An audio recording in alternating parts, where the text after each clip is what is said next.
नमस्कार दोस्तों, आप देख रहे हैं लोकहित न्यूज़ चैनल।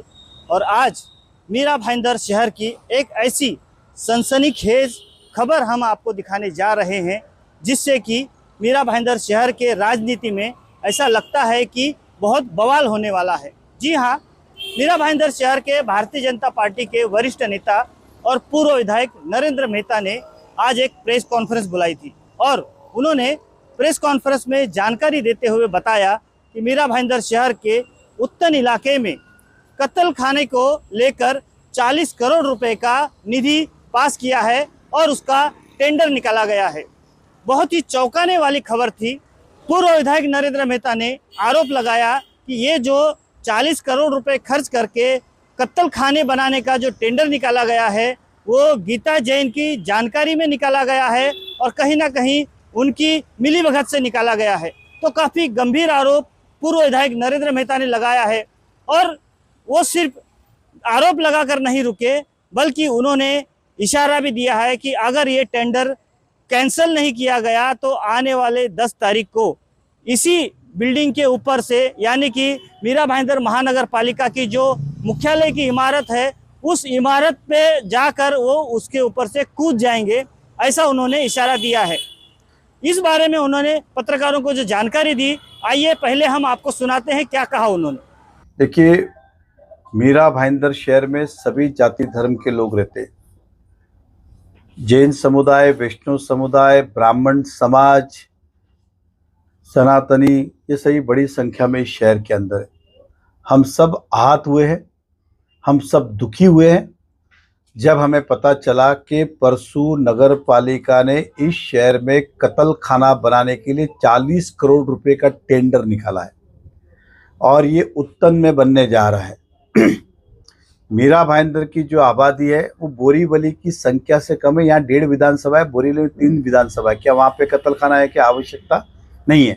कांदीवली लीजिए, यहाँ पे कत्ल खाना है क्या? नहीं है। फिर मीरा भाईंदर में भी इसकी क्या आवश्यकता थी कि 40 करोड़ का टेंडर आप निकाल रहे हो, वो भी चुपके से निकाल रहे हो। जैसे बाकी प्रचार प्रसार करते हो वैसा प्रचार प्रसार आप नहीं कर रहे हो।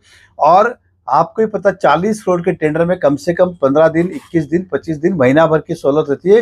ये मात्र 6 दिन का टेंडर निकाला है। 6 दिन। आप अभी भी डॉक्यूमेंट आए तो आधी अधूरी जानकारी दी, पूरी जानकारी नहीं दी कि कौन सी बिल्डिंग क्या है, लेकिन इनको गपचुप करके टेंडर निकालना था। इसका कारण क्या?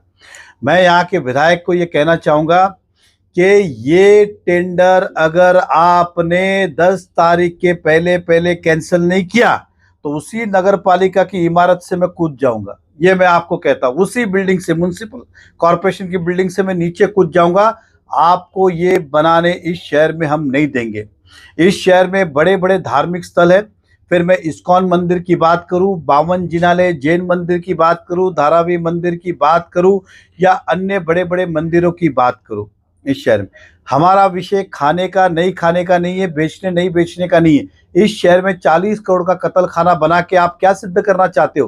कि आप यहाँ से एक्सपोर्ट करना चाहते हो या बाकी शहरों में सप्लाई करना चाहते हो? इसलिए मेरी चेतावनी ध्यान से सुने।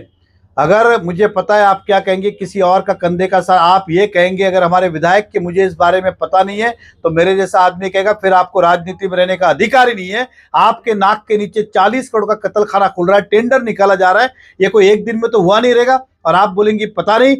और दूसरी बात ये दिखावे की बात मत करना। मैं मुख्यमंत्री से बात करती हूँ, मैं इससे बात करती हूँ, कैंसिल। अरे कैंसिल आप तो क्या, आपकी छाया को भी करना पड़ेगा।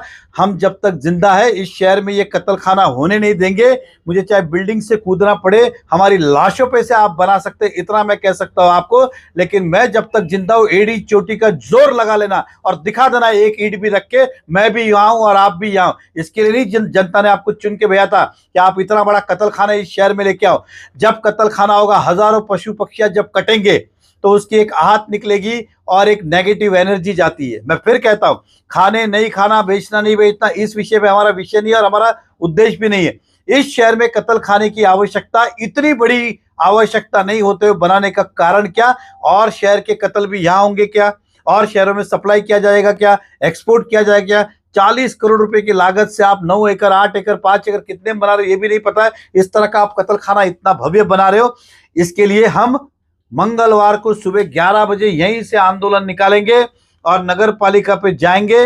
अगर आपने ये कैंसिल नहीं किया तो आपके घर में घुसने में भी देर नहीं लगेगी, इतना मैं आपको वादा करता हूं। बात अभी राजनीति की नहीं है, बात आस्थाओं की है। चुनाव जीते हारे, टिकट मिले नहीं मिले, लड़ू नहीं मिलू, लेकिन बात जब आस्था की आती है, धर्म की आती है, तब कोई व्यक्ति पीछे नहीं रुकता है। लेकिन अभी प्रशासक है अपने महानगर पालिका पे और उन्होंने टेंडर निकाला है, तो कहीं ना कहीं राज्य सरकार का नियंत्रण है उसके ऊपर। मैंने क्या कहा, या तो फिर विधायक के मुझे पता नहीं, अगर पता नहीं है तो उनको राजनीति में रहने का अधिकार है क्या? तुम्हारे विधानसभा क्षेत्र के अंदर इतनी बड़ी चीज हो रही है और तुम विधायक हो, कोई गली के कार्यकर्ता नहीं हो। 10 तारीख तक टेंडर कैंसिल नहीं किया तो उसी नगर पालिका की बिल्डिंग से मैं कूद जाऊंगा। सर, क्या ये बायोडायवर्सिटी पार्क जो प्रस्तावित है उसके पास ही कोई जमीन? मैंने क्या बोला अमित जी कि जानबूझ के उस टेंडर कॉपी को हमने खोला, बहुत कम जानकारी है और 6 दिन का टेंडर पीरियड निकाला। आप भी इतने साल से हो, 40 करोड़ का टेंडर कोई 6 दिन का टाइम पीरियड रहता है क्या? गटर का निकालते तो बोलता कमिश्नर बोलता 15 दिन। तो किया रहेगा हम 3 लाख का जो कमिश्नर को पावर था 3 लाख तक का, उसमें भी वो 3 दिन का कोटेशन मंगाया था। 3 दिन, इधर 40 करोड़ की बात है और कितना बड़ा विषय है वो, कोई चिल्लर विषय है क्या? लेकिन प्रशासन ने ठहराव तो किया होगा ना, प्रशासन ने ठहराव करके टेंडर प्रक्रिया शुरू की होगी। देखिए एक चीज समझ के चलिए, 101% उन्होंने प्रशासकीय ठहराव किया रहेगा, जो भी किया रहेगा। तो मैं यही बोलना चाहता हूं, हमारे विधायक मैडम को हम दही हंडी कहाँ कर रहे, मेरा घर कितने है, मेरा व्यापार कितना है, मेरी स्कूल कितनी है, वो सब याद है और 40 करोड़ का याद नहीं, ऐसा आप मान सकते हो क्या? वो विधायक है और आपको लगता है कमिश्नर, उनके विधानसभा क्षेत्र में, किसी और के विधानसभा में नहीं हो रहा ना, उनके विधानसभा क्षेत्र में इतना बड़ा काम हो रहा है, तो ऐसे ही आपको लगता है कर दिया रहेगा कमिश्नर ने? सर, डिम्पल मेहता जी महापौर रहते हुए भी 10 लाख रुपए का निधि पास हुआ था कत्ल खाने के लिए। मैं वापस बोल रहा हूँ, हो सकता है कि ऐसे 10 लाख का टेंडर निकला क्या?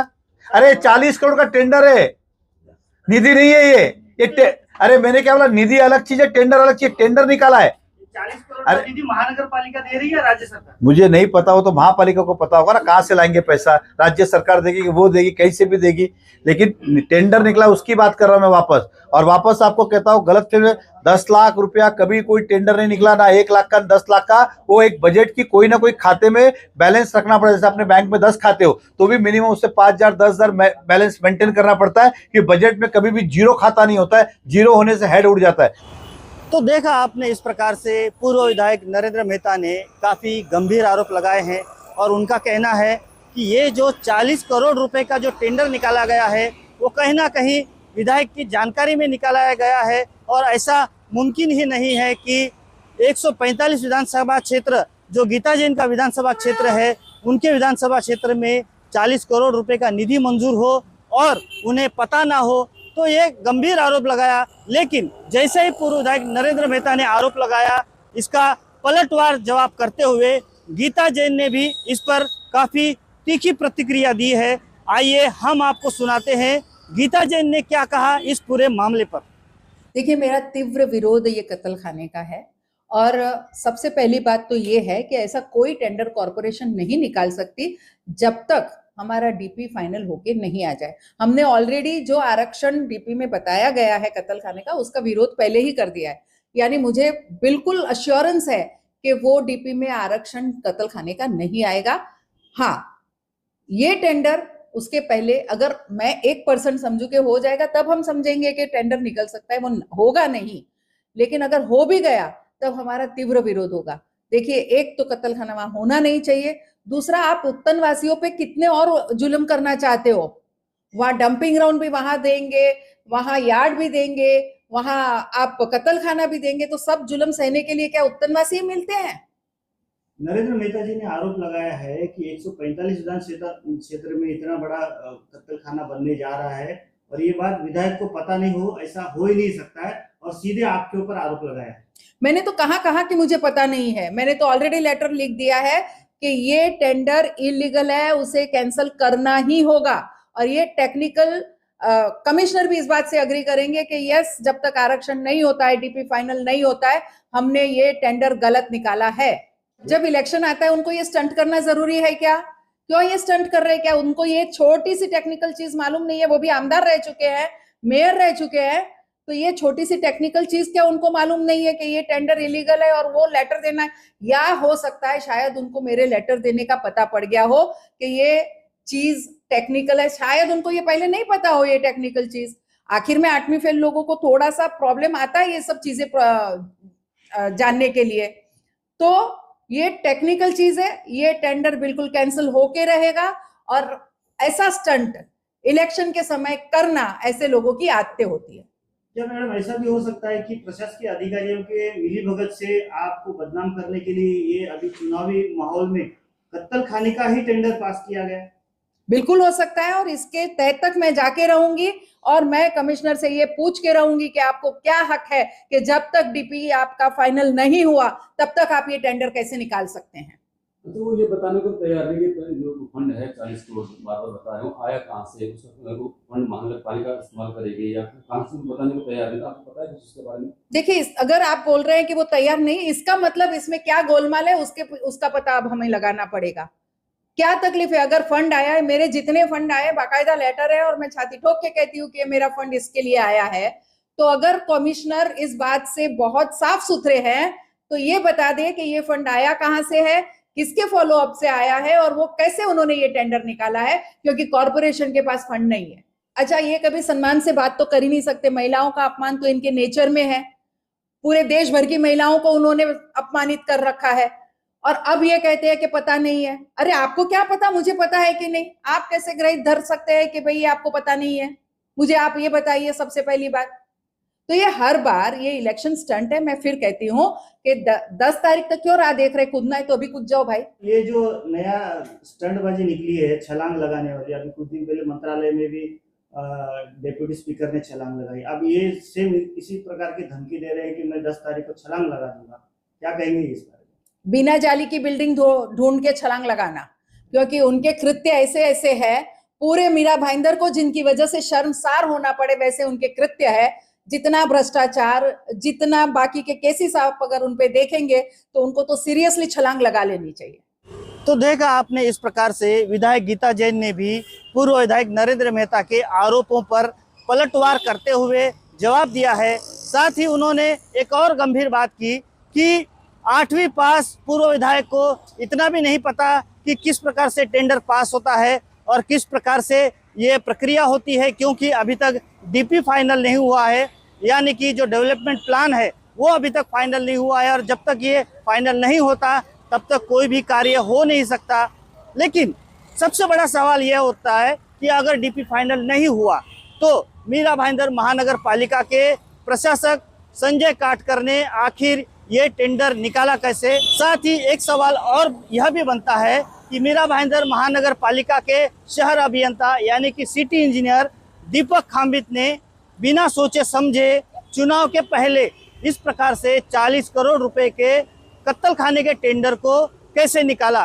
क्या ये राजनीतिक मिलीभगत है? क्या ये एक षड्यंत्र के तहत ये सब किया जा रहा है? एक सवाल और भी बनता है कि पूर्व विधायक नरेंद्र मेहता खुद एक लोक प्रतिनिधि रह चुके हैं और अगर कोई टेंडर कैंसिल करवाना है या फिर किसी विकास कार्य को रुकवाना है तो उसकी प्रक्रिया क्या होती है। इसके बावजूद भी वो कहते हैं कि इस इमारत से कूदकर वो अपनी जान देंगे। तो क्या वो ये जानते नहीं कि आत्महत्या करना भी एक कानूनन जुर्म है? तो क्या वो जाहिर रूप से एक और जुर्म करने जा रहे हैं? ये सवाल भी बनता है। अब देखना होगा कि आने वाले दिनों में इस पर क्या प्रतिक्रिया आती है और क्या निकलकर सामने आता है। हम लगातार इन घटनाओं पर नजर बनाए हुए हैं। इसके लिए आप देखते रहिए लोकहित न्यूज चैनल और इसी प्रकार की देश दुनिया की और खबरों को देखने के लिए हमारे चैनल को सब्सक्राइब करना भी ना भूलें। धन्यवाद।